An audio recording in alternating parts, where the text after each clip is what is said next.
Bienvenidos a Conexionistas, una emisión más. Yo soy Armando Reigadas y la verdad es que hoy tenemos un programa que va a estar muy padre, muy bonito. ¿Por qué? Porque está con nosotros Julio Solórzano Fopa. Él ha tenido una carrera muy comprometida con la música, ha sido intérprete, productor, promotor, representante, entre muchas otras cosas. Vemos en su currículum la dirección del Auditorio Nacional, el Ballet de Amalia Hernández. Pero hoy hablaremos con él de poesía, vamos a hablar con él de feminismo y de activismo, tres temas que pues han tenido mucho que ver en su vida. Edgar, ¿cómo estás? Amigas, amigos de Conexionistas, ¿qué tal? ¿Cómo están? Gracias, Armando, gracias, Julio, por estar con nosotros. Quiero empezar con un cliché, porque es la primera vez que me hace sentido. Uno escucha continuamente que las oportunidades hay que aprovecharlas. Ujú. Y cuando Armando y yo le comentamos a un querido amigo mutuo de Julio, que íbamos a Guatemala, y este gran amigo que vive en el norte de Europa ahora, nos dijo, oigan, si van para allá, pues busquen a este personaje, porque Don Julio es un personaje, y vimos de quién se trataba, dijimos, esta es una oportunidad que no podemos desaprovechar, y amablemente Julio respondió al llamado, nos sentamos y tomamos un café con él, y a partir de ese café es una conversación que esperamos que no termine aquí, porque Julio es una de estas personas que podemos recorrer con él el camino del arte, de la cultura como factor de desarrollo social, y de ahí nos pasamos al activismo, a la conciencia social, al empresariado, a la política, para hablar de México, de Guatemala, de tantas cosas que, como les dije en un principio, son de estas oportunidades que no se pueden desaprovechar. Y justamente una conversación de este tipo tiene que ver en parte con un tema personal, ¿no? Con la de Julio, hablar de su madre, de quién fue su madre, la importancia de la obra de su madre. Y sobre todo, Julio, entiendo que se presenta este libro de memorias y transformaciones que tengo acá conmigo y que ya tuve la oportunidad de leer este libro de poesía. Y bueno, Julio, pues de entrada, muchísimas gracias por abrirnos la puerta, por regalarnos tu tiempo. Y sin más, para comenzar, quisiera que quizás contaras un poco, ¿no? A nuestra audiencia quién es tu madre y la importancia de tu madre, porque me parece que hoy más que nunca que se habla de feminismo es una figura que no puede pasar desapercibida. Gracias, Julio, por estar con nosotros. No, pues muchas gracias por la invitación y con mucho gusto platico con ustedes. Mi madre se llamó Alaí de Fopa. En términos de vida se llamó porque ella fue una víctima de la guerra civil en Guatemala. Fue secuestrada y desaparecida el 19 de diciembre de 1980. En Guatemala hubo una guerra civil que se conoce como con el nombre de conflicto armado interno entre 1960 y 1996, cuando se firmaron los acuerdos de paz. Dos hermanos y una hermana estaban metidos en la guerrilla. Mi madre era originalmente, ella nació en Barcelona, pero era hijo de argentino y guatemalteca y tenía la nacionalidad guatemalteca cuando fue secuestrada. Eh, y yo nací en la Ciudad de México, pero mis hermanos nacieron todos con nacionalidad guatemalteca y estaban involucrados dos de mis hermanos y una hermana en la guerrilla, en el movimiento revolucionario que en ese momento había en Guatemala y en otros 20 países de América Latina. México no pasó por esa situación, pero muchos otros países, Brasil, Chile, Argentina, Uruguay, Perú, Paraguay, Ecuador, en fin, y en Centroamérica en particular fueron Guatemala, Salvador y Nicaragua.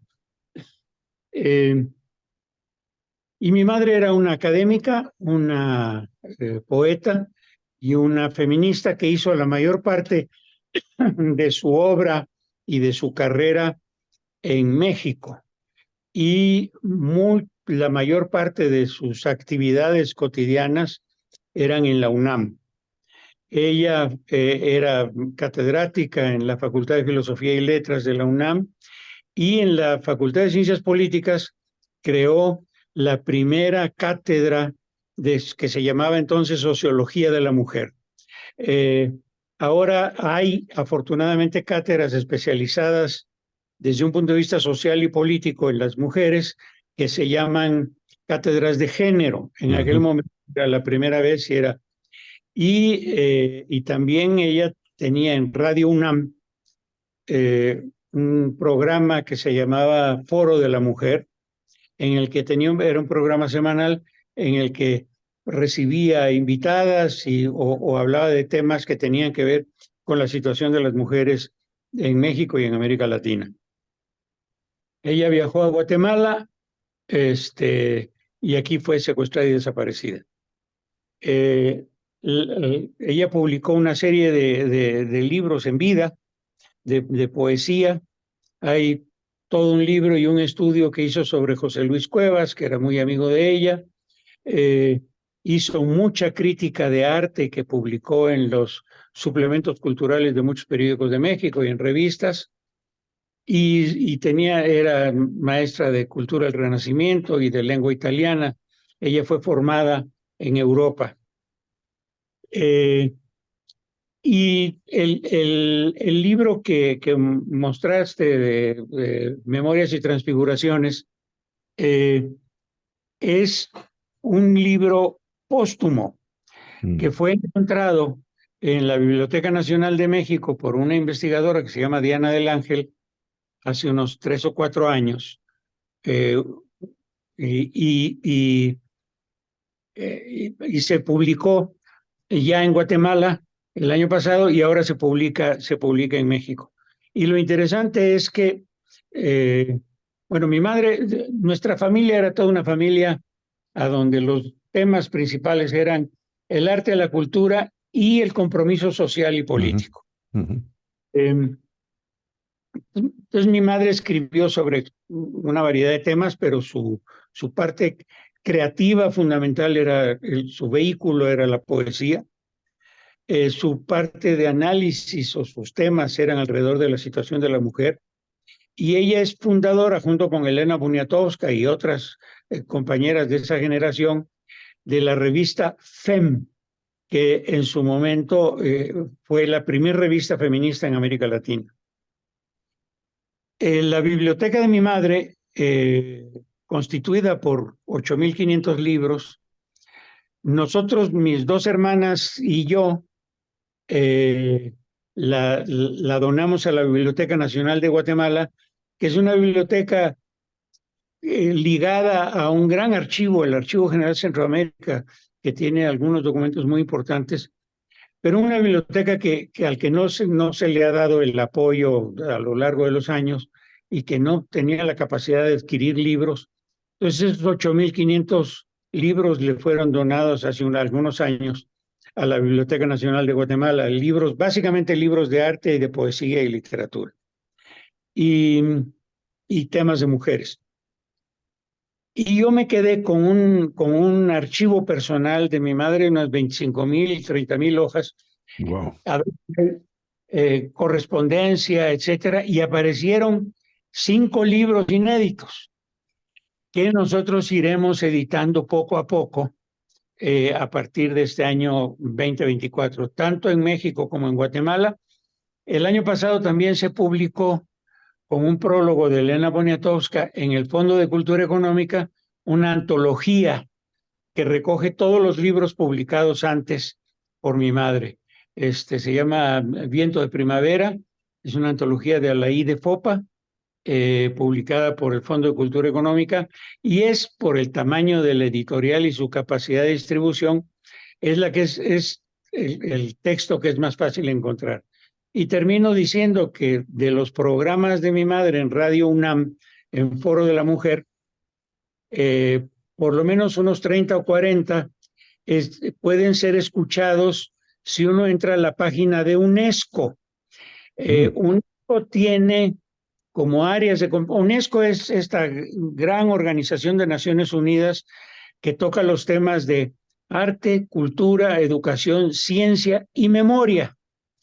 En la parte de memoria, la UNAM y en particular Radio UNAM hicieron toda una gestión para subir los programas de mi madre de radio Entonces uno puede entrar a la página de UNESCO en la sección de memoria y buscar los programas de Alaí de Fopa de Radio UNAM y ahí se pueden escuchar esos programas y se puede escuchar su voz. Entonces, como bien se dijo, nosotros tuvimos un primer contacto la semana pasada aquí en Guatemala, gracias a los buenos oficios de nuestro amigo Alejandro Jiménez de la Cuesta. Y estoy muy contento de haber conversado con ustedes, me parece muy interesante lo que ustedes hacen y aquí estamos para hacer este programa. Oye, Julio, cuando platicábamos aquella vez hace una semana y en una cafetería muy, muy linda en Guatemala, eh, con mucho sentimiento, ¿no?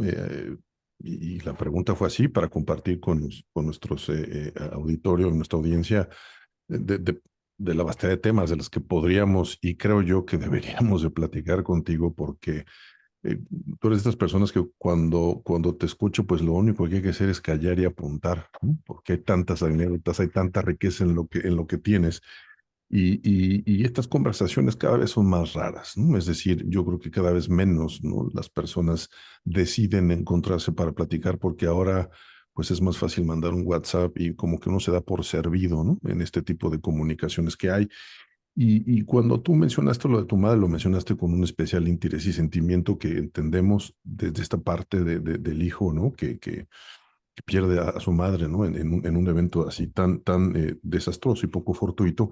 Pero quiero preguntarte, porque me llamó mucho la atención en los prólogos del libro, que identifican a tu madre como una mujer de muchos frentes. ¿No? El frente de la poesía, el frente del compromiso social, el frente de la academia, políglota además, ¿no? Es decir, tiene esta sensibilidad para entender una misma realidad desde distintas culturas, cosa que la hace más especial y menos común. Y, y quisiera preguntarte, pues a 30 años de distancia, ¿por qué insistir en su obra, Julio? Es decir, estas generaciones que están ahora afuera, ¿no? Que creen que el movimiento feminista nació hace 2 décadas, ¿no? A lo más, o hace una década, y que esto es una cosa de la conversación contemporánea. Nos encontramos con la obra de tu madre, con lo que nos estás diciendo, y es mucho más arraigada que eso y tiene mucho más significado. Entonces, ¿qué le podremos decir, Julio, a esta generación desde esta perspectiva de el empresario que eres, del sociólogo, antropólogo, aunque no tengas esos títulos, ¿no? Del productor de cine, ¿no? Del amigo, de por qué la vigencia, ¿no? De la obra de tu madre. Mira, la época en que mi madre empezó a interesarse y, y a integrarse al mundo de la defensa de los derechos de las mujeres, era algo eh, como movimiento feminista que tenía muy poco tiempo Ujú, en América Latina, en México, y ya tenía algún desarrollo, bueno, históricamente la lucha por el voto de la mujer en Europa, en Estados Unidos, etcétera, fue a principios del siglo XX y hubo países que se tardaron muchísimo. Suiza, por ejemplo, de manera muy extraña, fue de los últimos países del mundo en darle el voto a la mujer por ser un país tremendamente conservador, en fin. Y además del voto de la mujer, una serie de derechos básicos de las mujeres se empezaron a plantear con mucho tiempo. En México, eh, en los años 60 y 70 empezaron a surgir eh, mujeres estudiosas, luchadoras sociales, tanto del campo como de la ciudad, tanto del interior de México como en la ciudad, y también en otros países de América Latina, en Argentina, en Chile, en Uruguay, en Brasil, empezaron a darse.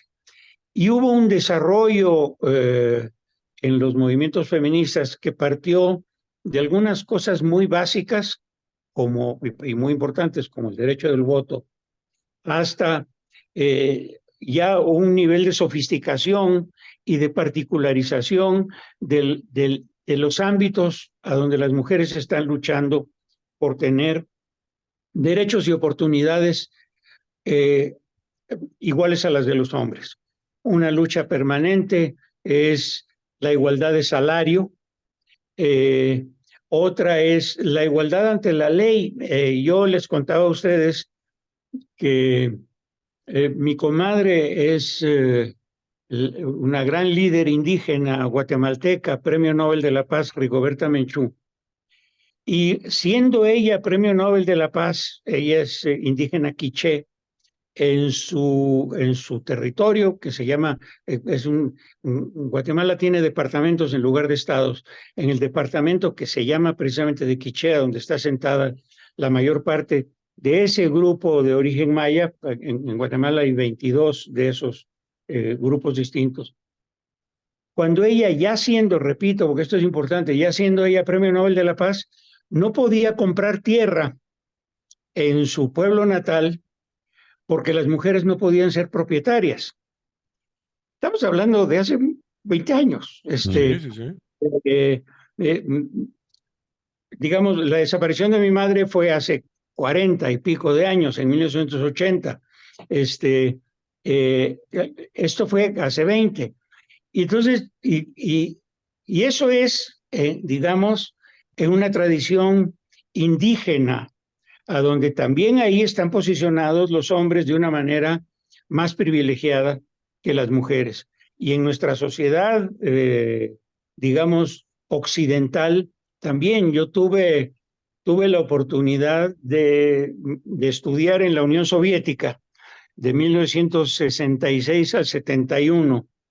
Y a mí me llamó la atención cómo en aquel momento, en el socialismo de la Unión Soviética, estaba muy, muy lejos de ser perfecto ni la panacea. Había algunas cosas que eran interesantes en cuanto a las mujeres. Tenían, por ejemplo, dominado todo el ámbito de la salud. Médicas y enfermeras eran mujeres, las maestras en todos los niveles eran más mujeres. Me llamó mucho la atención las ingenieras. Y sin embargo, en las posiciones políticas de hasta arriba, en el comité central del Partido Comunista o en la dirección de las fábricas o de la escuela, había muy pocas mujeres, igual que en Occidente. Claro, claro. Ahora en México estamos, a mi juicio, en un momento muy importante de avance del país, a donde las dos candidatas principales que pueden ser dentro de un mes elegidas como presidentas son mujeres. Y México es un país famoso en el mundo por su machismo Sí. cultural, y no son calumnias, lamentablemente. Hay No, no. una región a donde los hombres tienen una serie de derechos y situaciones privilegiadas comparándolas con la situación de las mujeres. Entonces, mi madre es esta combinación de una mujer, como tú bien dijiste, de una extraordinaria cultura, de una intelectual en toda la regla, una académica y también una mujer comprometida con sus causas. Eh, no terminé de decir que dos de mis hermanos Mario y Juan Pablo Solórzano Fopa, que eran guerrilleros, murieron en la guerrilla, peleando por las cosas en las que ellos creían. Y digamos, esa es otra parte de que mi madre tuvo que aceptar y vivir con ese dolor también. Entonces, y mi madre tuvo su propio desarrollo. A mí lo que me parecía fantástico de todo lo que yo recuerdo de mi madre en vida era la capacidad de seguir creciendo todos los días, todos los años, de seguir aprendiendo, de admirarse de las cosas que iba descubriendo. Y alrededor de ella había todo un grupo. Yo he mencionado a Elena Poniatowska, pero voy a mencionar a Marta Lamas y otras cuyos nombres no los tengo presentes, pero era un grupo importante. En ese momento, ese grupo era un grupo básicamente de mujeres, digamos, educadas, intelectuales, de la clase media, media en la Ciudad de México, o media alta algunas, pero había, sin embargo, en México ya desde mucho tiempo, mujeres en el ámbito campesino, en el ámbito indígena, mujeres en la lucha por los derechos de los obreros, etcétera. y también en los espacios simplemente del matrimonio y de los derechos familiares, etcétera. Entonces, y mi madre tenía la enorme ventaja de ser una persona muy talentosa eh, y muy sensible. Entonces, ahora la aparición de estos libros es muy importante porque lo que ella había publicado en vida eh, quedó ahí, es decir, todo se publicó antes de 1980, y ahora aparece toda esta obra con una característica que quisiera mencionar ahora. Hasta donde yo recuerdo y hasta donde mis dos hermanas, una que vive aquí en Guatemala y otra que Silvia vive en Guatemala y Laura vive en Ecuador, hasta donde nosotros recordamos, las lectoras o lectores de mi madre, de su poesía y de sus trabajos eh, feministas o académicos o crítica de arte, eran más bien las gentes de su propia generación, las Ya. maestras, las investigadoras, etcétera. Y ahora lo que ha resultado con la poesía de mi madre, no solo con los libros nuevos, sino al reeditar los libros anteriores, es que las lectoras de mi madre son menores de 30. Qué Qué bien, qué interesante. bien. Es muy interesante porque ella, siendo una mujer tremendamente culta, escogió un lenguaje muy llano y muy directo, eh, que de repente encuentra una respuesta extraordinaria en mujeres jóvenes de hoy, tanto en México como en otros países. Entonces, es fantástico, digamos, sentir que si bien mi madre murió en 1980, su obra no solo está viva, sino que pareciera que ella está viva y publicando. Y Sí. así lo estamos haciendo como campaña.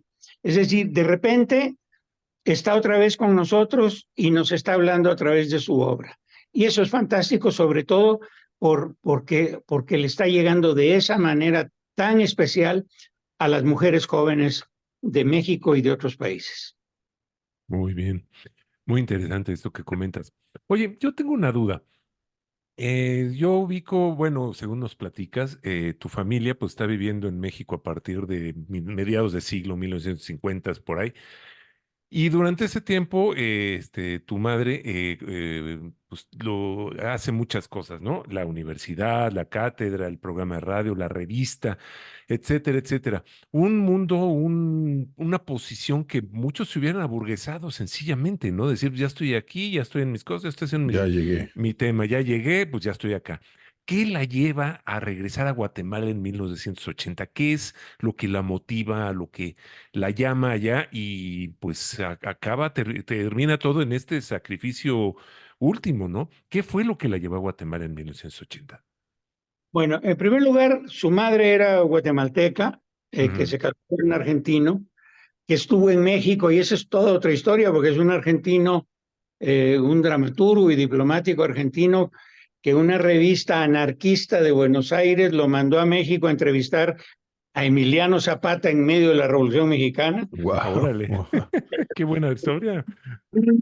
Él termina en la frontera de México con Guatemala, conoce a una rica heredera, una finquera, pero al mismo tiempo una mujer muy culta, mi abuela, doña Julia Falla, Ujú, pianista, etcétera, y se casan y viven un tiempo juntos y toda la formación de mi madre es europea.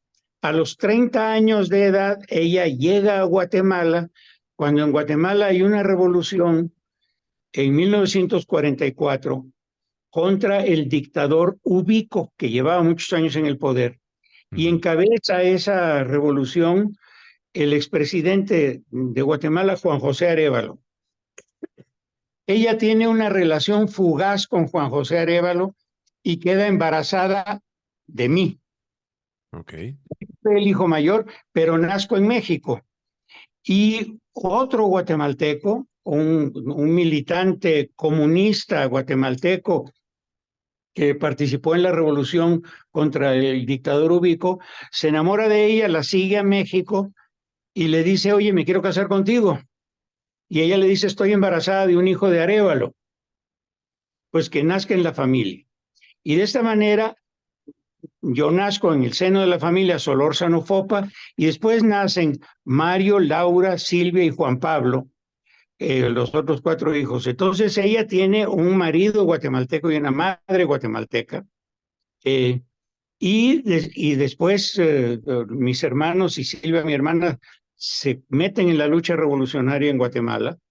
Este, los 2 varones mueren y, y ella nunca ha perdido el contacto con Guatemala, pero fundamentalmente vive en México, publica en México, este, y tiene siempre este contacto con Guatemala, y ella es secuestrada y desaparecida en Guatemala en una visita que hace a su madre, a mi abuela, que estaba muy enferma. Entonces, esa es la vinculación con Guatemala. Hay ahí un componente que creo que siempre hay que rescatar, Julio, y es como tú ya lo dijiste, de compromiso social.